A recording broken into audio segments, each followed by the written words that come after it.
გამარჯობა, ეს არის გადაცემა გვერდიდან და მე ვარ დავით კალანდია. თუ რამე მაინტერესებს ყველაზე მეტად ეს თქვენი თავისუფლება ბატონო პრეზიდენტო. აი ასეთი გზავნილი ვნახე სოციალურ ქსელში, დიახ, Facebook-ში. ანუ იქ, სადაც დღეს ცხოვრების უმეტეს ნაწილს ვატარებთ. რაც შეეხება გზავნილს, როგორც მივხვდით უკვე, მეგობრებო, ეს გზავნილი მიმართულია დიახ სააკაშვილისადმი. ამის დამწერი ქალია, საშუალო ასაკის და ცხოვრობს საბერძნეთში. იქ რას საქმიანობს, არ ვიცი, მაქვს ეჭვი, რომ ალბათ დამხმარებით მუშაობს რომელიმე ოჯახში, მაგრამ ამას არ აქვს მნიშვნელობა. სადაც უნდა იმუშაოს, ყველა შრომას აქვს ფასი, მით უმეტეს, როდესაც უმწევო ადამიანს ეხმარები.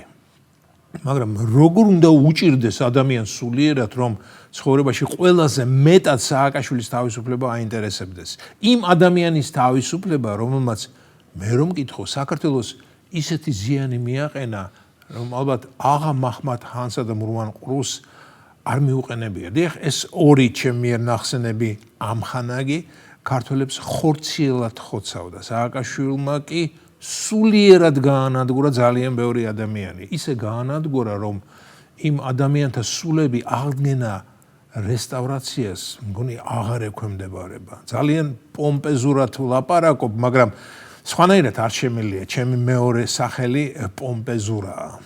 ისევ და ისევ ვიკეკები ჩვენს უახლოს წარსულში და მინდა გავიგო, რა მოხდა ისეთი სააკაშვილი, რომ ასე გაგიჟებით შეუყვარდათ ადამიანებს და მისი თავისუფლება ყველაზე მეტად რომ აინტერესებთ. ეს ის ხალხია, ვინც არაფერს დაიჯერებს, რაც არ უნდა დაუმტკიცდეს სააკაშვილს ნებისმიერი სასამართლოს მიერ.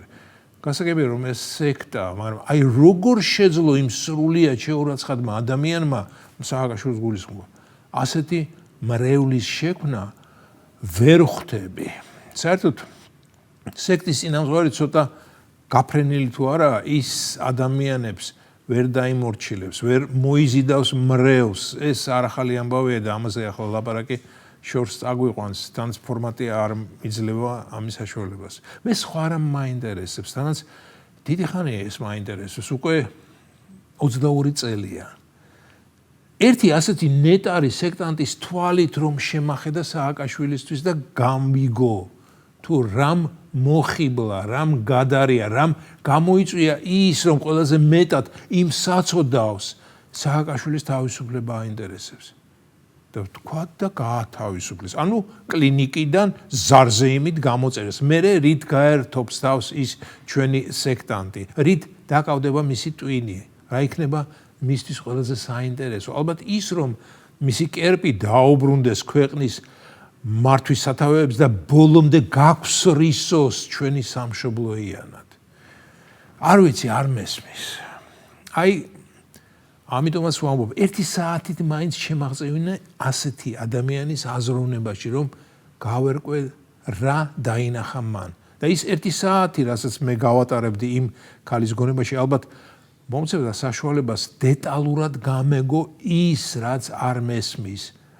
და თუ გავიგებდი, მე უფრო გამიადვილდებოდა იმ ადამიანებთან ბრძოლა.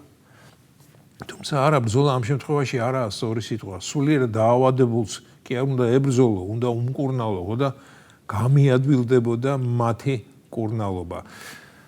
ახლა ალბათ ბევრს ვიღებ ჩემ თავზე, მაგრამ რა ვქნა, მინდა ავიღო და მინდა გამოვაჯამრთელო სულიად უდანაშაულო ადამიანები, ვისაც სააკაშვილმა, როგორც უკვე ვთქვი, სული წაუბილწა, მოწამლა და გააუბედურა. თუმცა მათ არც იციან, რომ სულიერად გაუბედურებულები არიან. ესე იგი, რო დაუფიქრდე, რაზე ვხარჯავ ცხოვრებას, ვებძვი სააკაშვილს. ეხლა ვებძვი კლავიატურას ამოფარებული სიტყვით, ახლა უკვე ტელევიზიის საშუალებით. ვებძვი და ფაქტობრივად ვერ ვამარცხებ. ისე ვერ ვამარცხებ, რომ იმ ემიგრანტისნაირებმა თვალები გაახილონ და თქვან, ეს რა შეცდომას უშვებდით, ვის ყვარობდით, ვის ვეთაყვანებოდით, ვიზზე ვამყარებდით იმედს და ვიზზე ვოცნებობდით.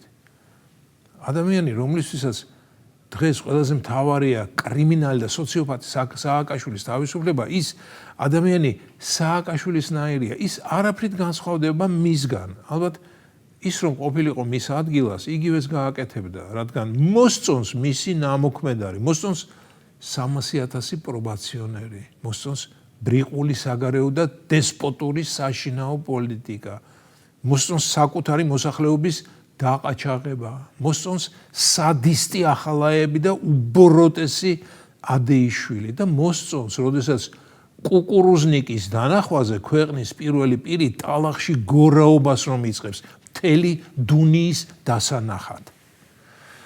და ეს ძალიან ცუდია. ეს იყო განცემა გვერდიდან და მე ვარ დავით კალანდია.